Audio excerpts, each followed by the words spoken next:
Hello friends, welcome to my YouTube channel RG social study. Friends, आज हम start करने वाले हैं ज्योग्राफी सब्जेक्ट यानी कि भूगोल।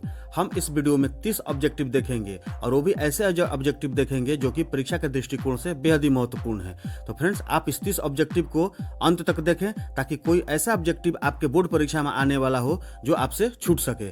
तो फ्रेंड्स, चलिए हम शुरू करते हैं इस वीडियो को। और हाँ फ्रेंड्स, आप इस वीडियो को एक लाइक जरूर कर दें। एक बात आपके साथ मैं जरूर शेयर करना चाहूंगा फ्रेंड्स, कि आप इस 30 ऑब्जेक्टिव को अपने कॉपी में नोट करते चलें ताकि सभी सब्जेक्ट का आपका ऑब्जेक्टिव क्लियर हो जाए।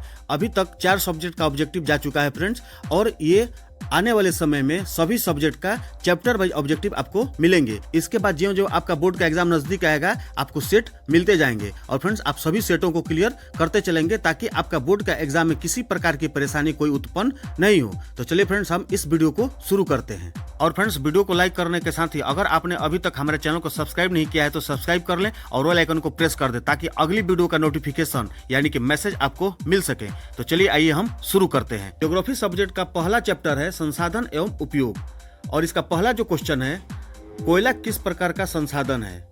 तो इसका जो ऑप्शन दिया हुआ है, ए अनवीकरणीय, बी नवीकरणीय, सी जैव और डी अजैव। तो इसका सही जवाब होगा ए अनवीकरणीय। सवाल नंबर 2 है, सौर ऊर्जा निम्नलिखित में कौन सा संसाधन है। ऑप्शन है ए मानवकृत, बी पुनः पूर्ति योग्य, सी अजैव और डी अचक्रीय। तो इसका सही जवाब होगा पुनः पूर्ति योग्य। सवाल नंबर 3 देखेंगे हम, जैसे कि 3 में दिया हुआ है कि तट रेखा से कितने किलोमीटर क्षेत्र की सीमा अपवर्जक आर्थिक क्षेत्र कहलाते हैं। तो इसका सही जवाब होगा बी 200 किलोमीटर, यानी कि तट रेखा से 200 किलोमीटर की सीमा जो होती है वो अपवर्जक आर्थिक क्षेत्र कहलाती है। सवाल नंबर 4 देखेंगे, डाकू की अर्थव्यवस्था का संबंध है। डाकू की अर्थव्यवस्था का संबंध है। ऑप्शन है ए संसाधन संग्रहण से, बी संसाधन के विदोहन से, सी संसाधन के नियोजित दोहन से और डी इनमें से कोई नहीं। तो इसका सही जवाब होगा बी, यानी कि संसाधन के विदोहन से। सवाल नंबर 5 देखेंगे हम, समुद्री क्षेत्र में राजनीतिक सीमा के कितने किलोमीटर क्षेत्र तक संपदा निहित है। ऑप्शन है ए 10.2 किलोमीटर, बी 15.5 किलोमीटर, सी 12.2 किलोमीटर और डी 19.2 किलोमीटर। तो इसका सही जवाब होगा डी, यानी कि 19.2 किलोमीटर। 6 नंबर क्वेश्चन है, पेट्रोलियम किस प्रकार का संसाधन है। पेट्रोलियम किस प्रकार का संसाधन है। ऑप्शन है ए अनवीकरणीय, बी नवीकरणीय, सी जैव और डी अजैव। तो इसका सही जवाब होगा ए अनवीकरणीय। चलिए 7 नंबर हम क्वेश्चन देखेंगे हम। हमारा 7 नंबर क्वेश्चन है, निम्न कौन सी मिट्टी सर्वाधिक उपजाऊ है। यानी कि ये जो 4 ऑप्शन दिया हुआ है, ए पर्वतीय, बी मरुस्थलीय, सी पीली और डी जलोढ़। तो इस चारों मिट्टी में सर्वाधिक उपजाऊ मिट्टी कौन है। तो इसका फ्रेंड्स जो जवाब होगा वो डी होगा, यानी कि जलोढ़ मिट्टी सबसे सर्वाधिक उपजाऊ मिट्टी है। चलिए 8 नंबर देखते हैं हम, काली मृदा का दूसरा नाम क्या है। काली मृदा का दूसरा नाम क्या है। ऑप्शन है ए बलुई, बी रेगुर, सी साल और डी पर्वतीय। इसका सही जवाब होगा बी रेगुर, यानी कि काली मृदा को हम रेगुर मृदा के नाम से भी जानते हैं। सवाल नंबर 9 देखेंगे हम। सवाल नंबर 9 है, मरुस्थलीय मृदा का विस्तार निम्न में से कहाँ है। ए उत्तर प्रदेश, बी राजस्थान, सी कर्नाटक और डी महाराष्ट्र। तो इसका सही जवाब होगा बी राजस्थान, यानी कि मरुस्थलीय मृदा जो है राजस्थान में इसका पूरी तरह से विस्तार है। सवाल नंबर हम 10 देखेंगे। सवाल नंबर 10 है, सोपानी कृषि किस राज्य में प्रचलित है। ऑप्शन है ए बिहार का मैदानी क्षेत्र, बी उत्तराखंड, सी हरियाणा और डी पंजाब। तो इसका जो सही जवाब होगा बी उत्तराखंड, यानी कि सोपानी कृषि उत्तराखंड में ज्यादा प्रचलित है। सवाल नंबर 11 देखेंगे, पंजाब में भूमि निम्नीकरण का मुख्य कारण है। ऑप्शन है ए वनोन्मूलन, बी अति पशुचारण, सी अधिक सिंचाई, डी गहन खेती। तो इसका जो सही जवाब होगा सी अधिक सिंचाई। सवाल नंबर 12 है, कौन सी मिट्टी कपास की खेती के लिए सर्वोत्तम मानी जाती है। ऑप्शन है ए लाल, बी जलोढ़, सी काली और डी पर्वतीय। तो जो इसका सही जवाब होगा सी काली मिट्टी, यानी कि कपास की खेती के लिए काली मिट्टी सर्वोत्तम मानी जाती है। आप इसको ध्यान में रखेंगे। सवाल नंबर 13 है, भारत में लगभग कितने करोड़ हेक्टेयर भूमि का क्षरण हो चुका है। भारत में लगभग कितने करोड़ हेक्टेयर भूमि का क्षरण हो चुका है। ऑप्शन है A 15 crore hectare, B 20 crore hectare, C 13 crore hectare और डी 18 करोड़ हेक्टेयर। तो इसका सही जवाब होगा सी, यानी कि 13 करोड़ हेक्टेयर भूमि का भारत में क्षरण हो चुका है। सवाल नंबर 14 देखेंगे, जो कि बेहद ही महत्वपूर्ण है और ये बोर्ड एग्जाम में अक्सर ये प्रश्न आते रहता है। सवाल नंबर 14 है, मेढक के प्रजनन को नष्ट करने वाला रसायन कौन सा है? ए बेंजीन, बी यूरिया, ए सी एंड्रीन और डी फास्फोरस।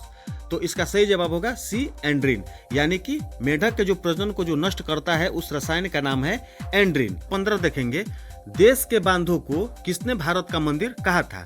ऑप्शन है ए महात्मा गांधी, बी स्वामी विवेकानंद, सी डॉक्टर राजेंद्र प्रसाद और डी पंडित नेहरू। फ्रेंड्स, हमको याद रखना है कि देश के बांधो, इस भारत का मंदिर जो इस प्रश्न दिया हुआ है इसको हमको याद रखना है कि भारत का मंदिर। तो आपको अपने आप थोड़ा सा महसूस होगा कि इस क्वेश्चन से हम कहीं ना कहीं रूबरू हुए हैं। तो इसका सही जो जवाब होना चाहिए क्या होगा? तो आइए प्रश्न को एक बार फिर से दोहराते हैं कि देश के बांधों को किसने भारत का मंदिर कहा था?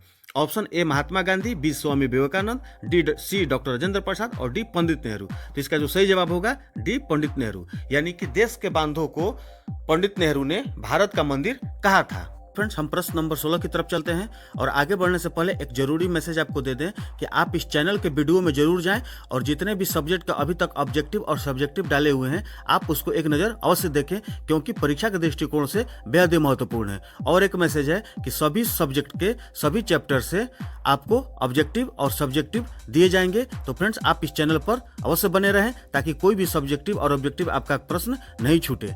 चलिए फ्रेंड्स, हम प्रश्न नंबर 16 देखते हैं। 16 नंबर प्रश्न है, कुल जल का कितना प्रतिशत भाग महासागरों में निहित है?